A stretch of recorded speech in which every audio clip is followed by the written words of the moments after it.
Stations on facebook.com/joinnews on TV, and on Twitter is at Join News on TV. And today it's all about World Press Freedom Day. The theme for this year's celebration is keeping power in check, media, justice, and the rule of law. Do you think the media has played an important role in putting political power in check over the years? Press has not done well when it comes to checking of government powers, because I mean some of the media in the country are actually not free.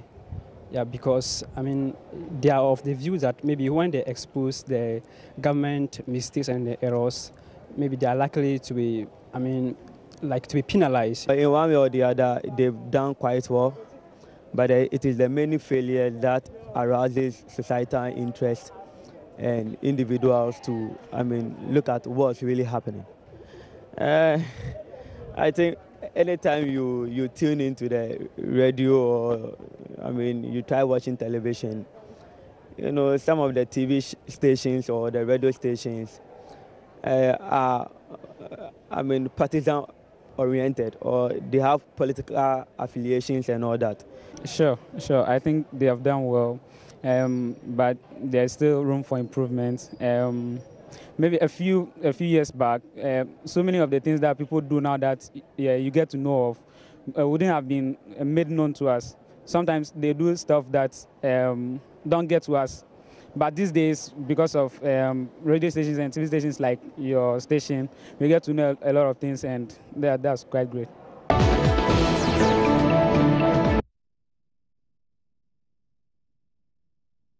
All right, let's look at what you've been saying on Facebook. Right. By Jeremiah says, yes, media has gone beyond excellence in their role as watchdogs over political power. Just like other human endeavors, you can't get everything perfect as expected. The media is doing well. Kudos to them. Erica Sarah-Watson says, I don't think the media is in existence only to check political powers. However, unfortunately, as it may be, that has been the norm, leaving a lot of many issues affecting the society. Okay, we've got more on that. Samora says the genuine media houses have played their roles perfectly, which has brought Ghana to this level, but the stomach ones are still making the work difficult. Michael Edu says the media has done well in informing the public and getting politicians accountable to the people, but some of you misinform, pollute the minds of people depending on which side you stand politically, and cause lots of confusion due to wrong reportage of issues. And Clement says, no, not in Ghana, where you have 100% radio and TV stations which belong to politicians, which gives them go ahead even if they are not on course. Well, I'm not sure. If most of multimedia is not, owned by doesn't belong to politicians. I don't know what you're talking about when you say 100%. 100%. And Ahmed Rufai says, no, the media hype expose in a week or two, and that's all. We won't hear about the issues again. Whether they have taken bribe or not, we don't know. So what checks have they initiated in that regard? They should revisit the old exposés to beef up their checks. And Brian Adams says the media, especially multimedia, is pretending to be oblivious of the many corrupt activities and failed promises by the clueless NPP government compared to their behavior during the regime of the immediate past government. Your behavior now is making some of us to believe that the NPP are your paymasters. Wake up. Well, Israel, you have some response for... Oh no, I mean, you know, with multimedia, at one point in time somebody says we are NDC, another point they say we are NPP. But it's okay. So yeah, sure. And the most important thing is that we're telling the story as it is. And Collins says, still below the belt due to complacency, most of the media people are in bed with politicians, so they only come to tell us the messages of their paymasters. Just a handful are up to the task. And Raphael says, have they finished collecting brown envelopes and houses from the politicians? I mean, some of the senior ones. And Bauer Richard says, in check with these embezzlements, malfeasance, Wayome, JIDA, YEA, SNITS, and Public Accounts Committee, Cocoa Board. Oops, what a hopeless country I live in. And African Whaler Kwame Mausi Dogbe says, some are politically biased, but we are humans seeking perfection, and that's the only way for Africa. And Esimo Press says no, because most of you media houses are hypocrites. You like Solipa.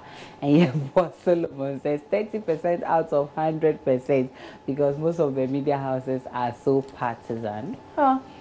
Very interesting comments there. I mean, it's mixed reactions over there. But yeah, I mean, on a day like this, Israel, I think we need to reflect on where we are coming from and where we want to go from here.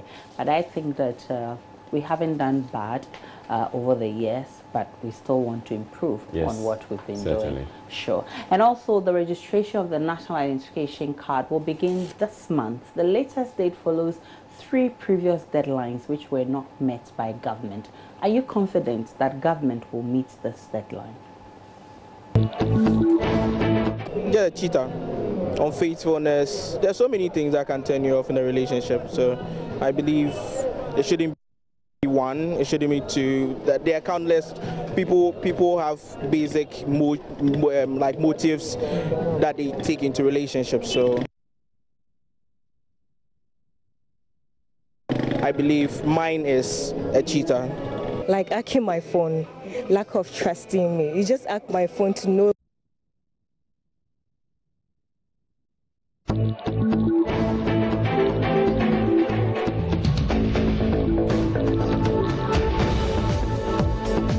All right, so we couldn't bring you people expressing their views on the streets. We'll try and get you that, but let's check out what you've been posting on Facebook.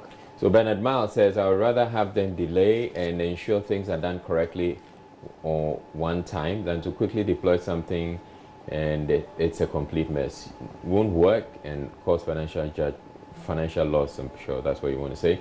Kudos to the government. Kwesi Boateng says we should keep eagle eyes on the government to keep them in check, to ensure that the right thing is done for Ghanaians and stop this doubting behavior. And it's not possible mentality.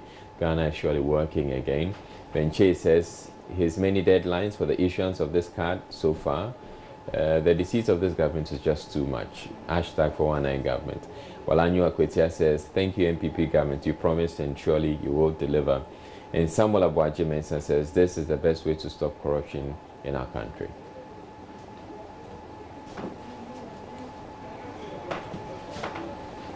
Okay, so you heard what people have been saying on Facebook. Let's go back to the streets and hear what you've been saying there. Until it's come to bear, we don't know what is in the kitty, because they've been saying it. We had the first one, what happened to it?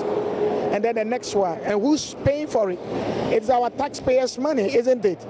Yeah, though they keep on doing new one, but this one I can assure you that unless it come to pass, I'm not much confident. Foreigners may have it, and some Ghanaians will be in the queue. Why foreigners will go there today and have it, and they are Ghanaians? Without the press pressing on, maybe it will be like first. I think when you central region like this, they were the first region to start the national identification card. But as at now, none of them received their cards. So I think the media has to, hammer on that so that it will come alive. All will depend on the government, because the government is saying that the new one is coming. So, but the new one, as it's coming, it's very good, because the old one has been used for a long time, and the new one is coming. And I think they are saying they are going to clear those that they are not Ghanaians. They are going to clear them out of the system. So when they do it, it will be very good, because when they clear the non-citizens inside, and they make sure everyone who is a Ghanaian get it, that's why it will help us. Those were some comments from the streets. And now let's talk relationship. And because there are certain characteristics we always want our spouse or partner to possess, and others that are a total turn-off. And sometimes, gosh, I tell you, some of the things can make you fall out of love. My turn-off is a guy who can't control his voice, even in a stirring environment. Oh my goodness, I can end the relationship. Then, no.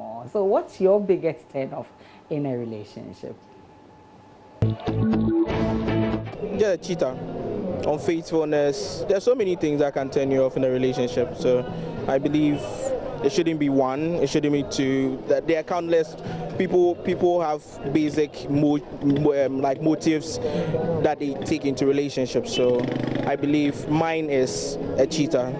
Like hacking my phone, lack of trusting me. You just hack my phone to know the kind of conversation I have with other friends, to see my WhatsApp messages. Why don't you let me know that you're going to hack my phone, but you do it behind me, and after that, what happens? I can't trust you. Why can't I hack your phone, but you hack my phone? It's lack of trust, and they like controlling. Especially my partner, likes control. Don't go here, don't wear mascara. Can you believe it? Don't do this eyebrow, don't do this. We are not even married and you are doing this. So what if I marry you? My biggest turn off in a relationship is a girl who don't smell good.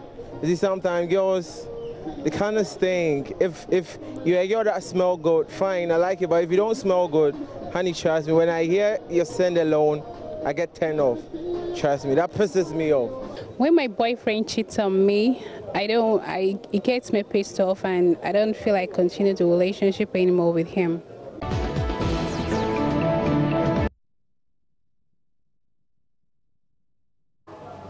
Israel, it's your turn. Oh, my turn-offs? Yes. Plenty. Okay. Of course, if a lady smells, that's a major turn-off. If she smells bad, If she smells bad, that's a major turn-off. Okay, and the other one. If a girl has, I'm not saying, I mean. Let's get onto Facebook. Senator Jenny Watson says, a lady with unpleasant odor from her mouth, armpit, or downstairs. A lady with rigid hard skin, and a lady with too much stretch marks all turn me off. Oh my gosh, the one from downstairs can turn me off for close to 2 months. Because someone says a lady who always asks for 2 CDs MTN airtime. Ahmed Risik says my total turn off is when your skin color cannot be described whether you are dark or cream or blue black. That is more like a leopard. No. I want to know where chameleon. they draw the inspiration from.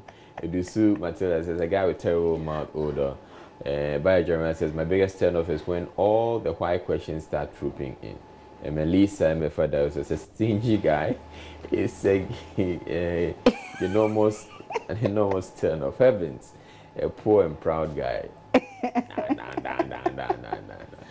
Those are very interesting comments on Facebook, and that's how we end the interactive segment. My name is Aisha Brango.